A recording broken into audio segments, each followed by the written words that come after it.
Hey y'all, welcome back to Right at the Wire. Took a little time off after the Breeders' Cup. Did pretty well. I hope it was an enjoyable experience for you. Certainly a lot of great races, but we're going to move forward with the Claiming Crown late pick five at Churchill Downs on Saturday. It comprises races 7 through 11. This is always one of my favorites because there's a lot of big fields and a lot of great betting opportunity, pretty evenly matched fields.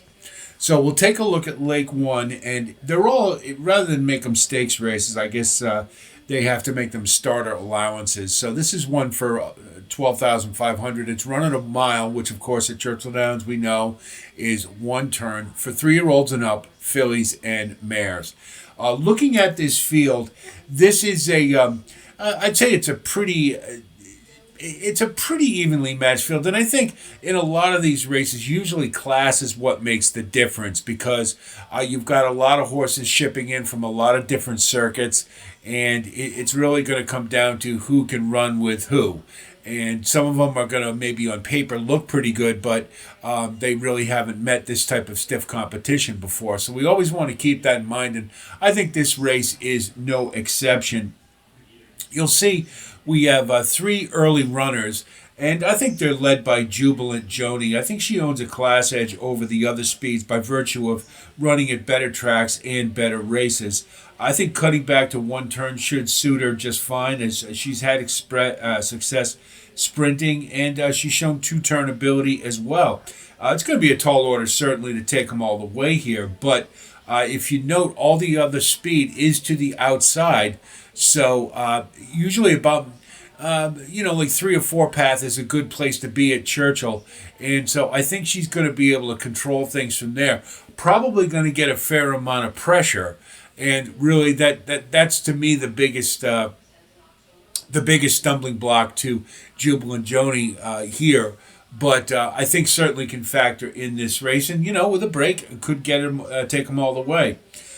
Next is number 3, Good, Better, Best, coming up from Florida. And I love the all-weather to dirt angle, as you guys know, especially second off the layup for a good trainer like Victor Barboza.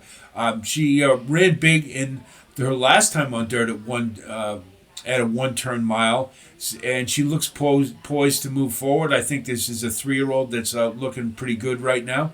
Does need to get a little faster for sure, but a move forward is definitely possible. And so I think Good, Better, Best is a 4-year-old, incidentally, not a 3-year-old. Sorry about that.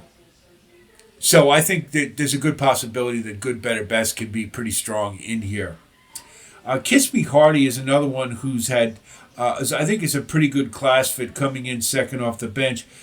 This one seems more of a plotter to me, probably more of a 2-turn horse, so I'm not sure the move back to 1 turn is really suitable for the best effort, but her form is pretty good, and I would say, to me, looks more like an underneath candidate, 15-1, spice up the trifecta, and possibly the exacta. Number 8, Vino's Angel, to me is pretty interesting. This is another one moving from dirt, from all weather, and William Morris Barnes been pretty quiet so far, but he is 21% with this move, and he's certainly a better trainer than an Ofer so far in this meet. This horse appears to be really loving the switch with a great series of works, including the last half mile, who was second out of 106. So I think this is a 3-year-old that might be getting good at the right time. And at 15-1, I'm certainly willing to take a chance in a race that I think is pretty interesting, pretty wide open in a lot of respects. And I think that's why you've got a 7-2 favorite. So at 15-1, I think Vino's Angel may make a lot of sense here. And I'm going to put her on top for that reason.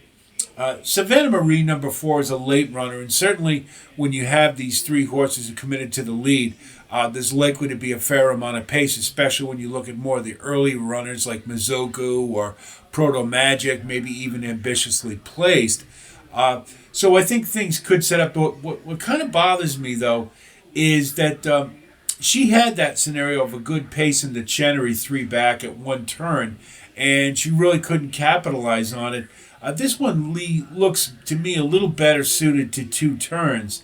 Although, again, having pace to run to as a late runner certainly would help. But I don't really like the price at 8-1, to be honest. And I think he's probably more a candidate for under. But a closer at a one-turn mile with this type of scenario, of course, has a puncher's chance. So I think Savannah Marie is one to certainly consider. But I'm going to go for the overlay right off the bat with Vino's Angel. Leg 2 is the 8th race. It's a starter allowance for $25,000, run at 5.5 furlongs on the turf for 3-year-olds and up. And I'll tell you, this field is it's the have and the have-nots. It kind of, in my opinion, I think Final Verdict just sort of towers over this field in a lot of ways. But we'll talk about some of the others. Number 4, Cotton, I thought was pretty interesting. Coming in third off the layoff with a good speed and class figure progression, Brisnet-wise. Never want to underestimate the Woodbine Turfers when they come south. They have to love a horse whose last running line notes include the word relentless. So I think Cotton is poised to run a good effort. Just not sure it measures up to Final Verdict, who we'll talk about now. This has been a new horse since moving to turf a la Cogburn. Now, comparing to Cogburn, I want to make that clear. But this one has won at the distance at Saratoga, and you get Gaffleone in the irons for Edward Barker. He's firing fresh. Should take control of this one from the get-go. You'll note there's no confirmed front runner, but I think it's safe to say that Final Verdict is probably going to want to just get out of trouble early and get on the lead and just take them all the way home, which I think he is more than capable of doing. And he's my pick to win the race, and I think he's a good bet for a single. Spycraft, number 11, is kind of interesting. Jason Cook is 3 for 5 at the meet and 80% in the money. This one hasn't been on grass in a while, but does have 5 wins on turf and 5 at the distance. Third off the layoff for a hot barn. That's enough for me to consider, although at 8 years old, probably more likely for under, I'd say. Number 1, Balsa. This one's coming from Remington Park. Has a 2-race win streak and a career-high speed figure. Lindy Wade made the trip from Remington Park, so I think there's some expectations there. Should be coming late and certainly has a puncher's chance. 8-1, you get a pretty good price. Number 7, Midday Image. I mean, there's a little something off the fastball for this 8-year-old, I think, for sure. But is a threat for under. But when you do see notes like lack kick or needed more, enough said. But I think Midday Image underneath is for sure. Number 10, Hilarious Affair. This is a late runner from Mike Maker with Jose Ortiz in the irons, so you definitely have to take seriously. But this horse seems to me more preferable for 6 furlongs as opposed to 5.5. And 3-1, I think those odds are a little prohibitive when you consider Final Verdict is going to be pretty short. And I'm not sure the Hilarious Affair really justifies those type of odds. So to me, Final Verdict is definitely the horse to beat here and would be my choice as a single for the sequence. Leg 3 is the 9th race. It's a starter allowance for $16,000, run at 7 furlongs for 3-year-olds and up. And this is another big field, and I think it's this one's pretty cut and dried, very much like the 8th race. We've got a pretty imposing favorite, I'd say, Global Sensation, but we'll talk about some of the others. Dansamo is one that I think you sort of have to keep in your mix. I don't think is a viable win candidate, but this one's form is good. 3 straight seconds and 9 career. I think that kind of says it all. This one should be coming late, but under looks to me more like the ceiling. Like a Salt Shaker, number 7. But for Global Sensation, this would be a prime win candidate, I think.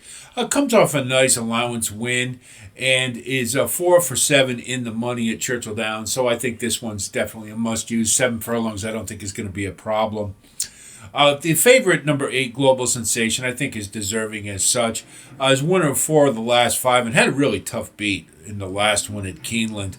To me, watching the race, it was more Alpine Thunder running a really great race than anything else. Global Sensation had the lead in the stretch and just got nailed. That was what it came down to. Three for three at 7 furlongs in really good form. I think Global Sensation is potentially another single in this sequence. Uh, if you want horses for value, I think that are kind of interesting line in the weeds. Number 12, Anti Gravity, does it for me. This one had a solid effort around 2 turns in the last one at Delaware, but in watching the race, it looked like a cutback would really benefit Anti Gravity's cause. As a good class fit, I had a third behind Subsanador in the Islin at Monmouth a couple back, and I really like this horse at 20 to 1. I'm not sure it has enough to take all the marbles, but I think is definitely a sleeper. And if you're looking for a horse with a puncher's chance to upset the apple cart, maybe Anti Gravity is the one. Stage left, number 10, is a really steady performer and was stakes placed earlier in the year. But the thing I kind of wonder about is stakes placed early in the year and now run for 16,000, a claiming race in the last one. So the form might be a little suspect at this point in the year. That's kind of what my attitude is. But as a late runner, certainly has a puncher's chance. But I don't see anybody on the front end that really is going to bother Global Sensation a whole lot. I think Like a Salt Shaker is going to fight the good fight, but I think Global Sensation, the form's just too good right now to deny. So that's my pick to win it. No surprise. Leg 4 is the 10th race. It's a starter allowance for 35,000, running a mile and an eighth for 3-year-olds and up. And this is a really interesting race to me. Money Supply being the 2 to 1 favorite. I just have to try to beat a horse with that short a price being a closer. It just, we'll talk about him. But you look at the others. Bourbon Day is at 5 to 2, and I just can't take a horse who hasn't been running on dirt. That's really the issue more than anything else for Brad Cox. I mean, it's very logical in some ways, but in other ways, not at all. And Bourbon Day, really more than anything else, the price is too short, and I'm just not willing to take a chance in this particular sequence. You want to go for it, I don't blame you, but I just can't do it. I think Laughing Boy will probably be the speed in here, but this is a horse who just never seems to be there late. And, you consider how many horses are going to be coming from off the pace. It is a rather interesting prospect, but I don't think this one is just good enough in this field, particularly as large as it is, to take them all the way. You take a look at General Mathis, number 2, gives some kind of mixed signals for a 7-year-old. I mean, Larry Ravelli is 32% first off the claim, and he's 34%, 46 to 90 days off the bench. But note, you don't get Jose Ortiz here, who rode this one to a career-high Brisnet number last time. So it's can kind of go either way with it, particularly the 7-year-old concern is pretty big here. This one is firing fresh and is 2 for 2 at the distance. So I think at 12 to 1 is certainly an excellent contender, particularly with Larry Ravelli training, whose horses always fire. But just have some lingering concerns. Can't give the overall endorsement. Number 11, Surface to Air, I think is really interesting. Was very impressive in the last one at Keeneland at a higher class level, and now is following it up with a sharp bullet work, and that was the same MO for the race prior. Should be some pace with Laughing Boy, and tactically is going to be able to get the jump on all the late runners. And note how many there are in this race, which is never a good thing for closers. Because inherently there's traffic issues. So all the better for Surface to Air, I think, is going to get the jump on them. And a great price at 8 to 1, especially with the favorite in the rearview mirror here. So I'm going to pick Surface to Air to win this one. Money Supply certainly has the back class, and he's going back to dirt after 2 on the grass. And you have to certainly take seriously as Joe Sharp's barn is hot right now, and you get Gaffleone as well in the irons. But the concern I have is this one has no early lick. It really doesn't have any, and I'm not expecting the pace to be super hot where it's going to be beneficial. And to me, 2 to 1 is a very short price particularly when you consider all the other late runners in this race. So I think Money Supply is, to me, is a better bet for underneath, but I'll certainly throw in the mix. But I just don't like that price more than anything else. You pretty much say the same for Autoglide. You see Money Supply for for notes there, just not quite as classy. As a 4-year-old, certainly has a right to improve, but again, this is another horse without any early lick, and I really think that's a detriment in this race. So, Autoglide to me is a good candidate for underneath, but that's the extent of it. Guntown has some good back glass in comparison to the field, but the biggest concern for me is the lack of wins this year. None, has been settling for minor awards and seems to be very content to do so, and that's really the issue for me more than anything else. I think this is a horse can certainly be underneath, but as a win candidate, don't think so. So we're rolling the dice a little bit against Brad Cox, to be certain, but I really like what I saw from Surface to Air, and I think this race demands a price, so we're going to go with Surface to Air as the prime win candidate. The last leg of the Claiming Crown Late Pick 5 is the 11th race. It's a starter allowance of $25,000, run at a mile and a 16th on the turf for 3-year-olds and up. And to me, this is another race that, again, class and age are the two variables that we want to consider. Most of the runners in here are either 3 years old or much older.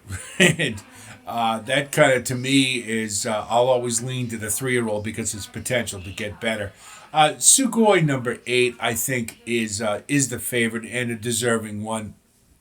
This one won the Louisville, a grade 3, a few back, and has been been in graded stakes for the last few starts, most notably the Arlington Million, and clearly wasn't a threat to those. But horses who run in those type of races who now drop into a more suitable class, I think you have to take seriously. I don't think the Devil's Harvest is going to give Sugoi a whole lot of worry on the front end. I look for Sugoi to get on the lead and just walk around the track. That seems to me the best, what is the most likely scenario here. A couple of others to consider. I like Echo Lane as a 3-year-old. This one's 2 for 2 at the distance and appears to be getting better. And as a 3-year-old, has some upside, and at 12 to 1, you get a pretty good price. Harrow is another one that certainly, as a late runner, maybe would have a chance, but I just don't think there's going to be a whole lot of pace to run to. And coming off Kentucky Downs in the last start, granted, it was a little while ago, but the track record kind of speaks for itself. And at 3 to 1, I don't consider Harrow to be commensurate with that price when you compare with Sugoi and his back class, is really what it comes down to. Warrior Richard and Journeyman, to me, Journeyman seems just that. He just seems a horse more likely for under. I don't see him having the top end to get by Sugoi, nor the scenarios really going to be favorable. So at 4 to 1, I think that's a little short for me, but it's likely to get under. It's kind of Warrior Richard probably is more attractive as a 3-year-old because he's at 15 to 1, and if I want to, certainly going to look for value where I think Sugoi is a deserving favorite, but as a win candidate, I think Sugoi is pretty much it. The only one I'd really consider is Echo Lane because he is likely to be a little more further up and has some decent upside at the value. So that's the pick 5. We'll take a look at the ticket. And leg 1, race 7, we're going to go with 3, 4, 6, 8. I think that's the one you have to spread probably the most. We're going to single in race 8. Then in race 9, we're going to go with 8 and 12, a global sensation, and then we're going to throw the 12 in there just for a wild possibility with some odds. Leg 4, race 10, we'll go with 2, 3, 11, and then leg 5, race 11, we're going to go with Sugoi, but we'll back it up with the 9 as stated. So 4 times 1 times 2 times 3 times 2, that's $48 on a $1 base. I think that's a lot of these races are pretty tough because they are fairly balanced fields, and they're big, and they're bigger than most of these have ever really run in. So there's a couple of unique challenges here that make for a really attractive sequence and a good betting race. But I think we can keep our ticket economical because we do have the potential for a couple of short price singles, and there's you could almost do three, in my opinion. But in any event, hope this analysis helps you with your own wagering strategy, and I wish you the best of luck as always. And of course, if you do like content like this, please like and subscribe. And thanks to all of you who have recently come on board. That's it from here. We're going to have more content to close out the year. We've got the Remsen coming up, the Malibu, and a couple other good sequences, I'm sure. So stay on the lookout for more content from Right at the Wire for those. That's it from here. I'll talk to you soon. And until then, be well.